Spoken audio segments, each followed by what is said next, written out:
හැමෝම මගේ Chat and Cheer YouTube channel එකට ආදරයෙන් පිළිගන්නවා. අපි හැමෝම attitudes එහෙමත් නැත්නම් ආකල්ප කියන වචනය ඕන තරම් අහලා තියෙනවා.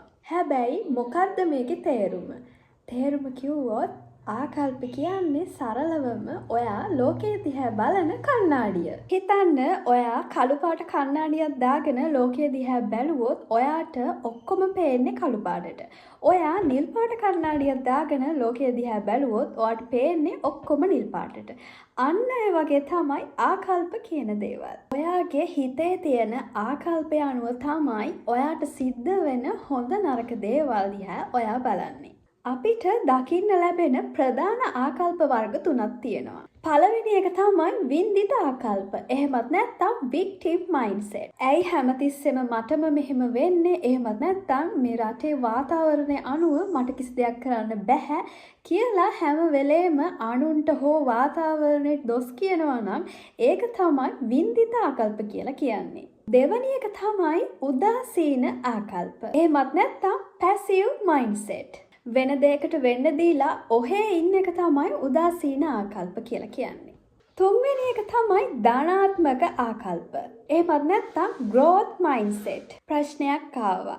හැබැයි මම මේකෙන් කොහොමද ගොඩ එන්නේ? මං ඊළඟට මොකද්ද කරන්නේ කියලා හිතන එක තමයි ධනාත්මක ආකල්ප කියලා කියන්නේ. ආකල්ප සංවර්ධනය කියලා කියන්නේ ධනාත්මක ආකල්ප අපේ හිතේ හදාගන්න එකට. දැන් අපි බලමු අපි අපේ ආකල්ප සංවර්ධනය කරගන්නේ කොහොමද කියලා. ඔයා දවස් 30ෙම වැඩිපුරම කතා කරන්නේ ඔයත් එක්ක. ඔයාට වැරද්දක් වුණාම මම මෝඩයෙක් මට කිසි දෙයක් බැහැ කියලා හිතනව වෙනුවට මම මේක ඊළඟ පාර කරනවා හරියටම කරනවා කියලා හිතන්න පුරුදු වෙන්න. ඔයා වැඩියෙන්ම කාලය ගත කරන පුද්ගලයන් දිහා බලන්න. ඒ අය හැම වෙලේම කරන්නේ අනුන්ගේ වැරදි සෙවීම සහ මැසිවිලි නැගීම නම් ඒ ආකල්ප නොදැනුවත්වම ඔයාට බෝ වෙනවා. ඒ නිසා හැම වෙලේම දියුණු වෙන්න උත්සාහ කරන්න. ධනාත්මක මිනිසුන්ව ඇසුරු කරන්න. අපිට නැති දේවල් ගැන හිත දුක් වෙනවා වෙනුවට තියෙන දේවල් ගැන හිතලා සතුටු වෙන්න. ඒ වගේම තමයි ඒවට ස්තුති වෙන්නත් පුරුදු වෙන්න. උදාහරණයක් විදිහට ඔයාට පුළුවන් උදෑසන අවදි වුණාම ඔයාට සුවබර නිින්දක් ලබා දුන්නාට ස්තුතිවන්ත වෙන්න. ජීවිතයට කරදරයක් බාධකයක් ප්‍රශ්නයක් ආවහම ඒක කඩාවැටීමක් ලෙස දකින්නේ නැතුව ඒක තවත් අලුත් අභියෝගයක් විදිහට දකින්න පුරුදු වෙන්න.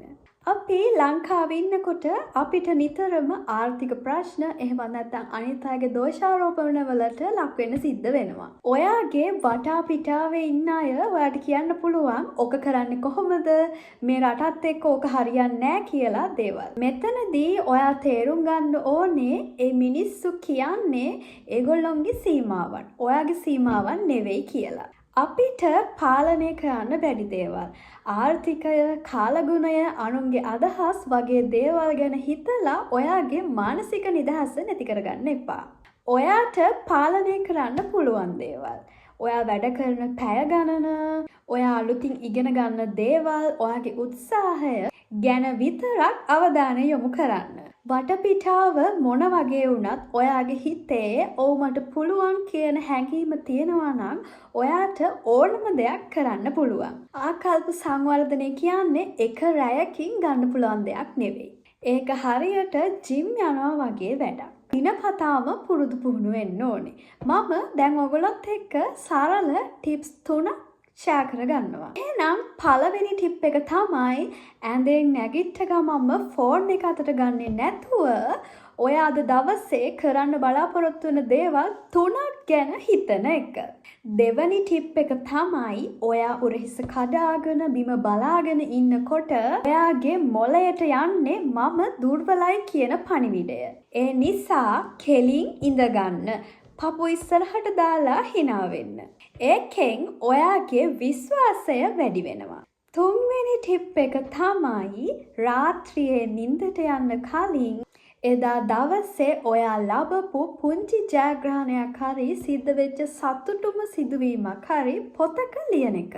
මම මේ කිව්ව ටිප්ස් ටික සතියක් එක දිගට කරලා බලන්න. ඔයාගේ චින්තනය, ඔයාගේ සිතුවිලි, ඔයාට එන හැඟීම් පුදුම විදිහට වෙනස් වෙන්න පටන් ගන්නවා. අද වීඩියෝ එක හොඳයි කියලා හිතෙනවා නම් ඔයාගේ යාළුවන්ටත් බලන්න ෂෙයා කරන්න. වීඩියෝ එක වටිනවා කියලා හිතෙනවා නම් ලයික් එකක් දාලා කමෙන්ට් එකක් දාන්න.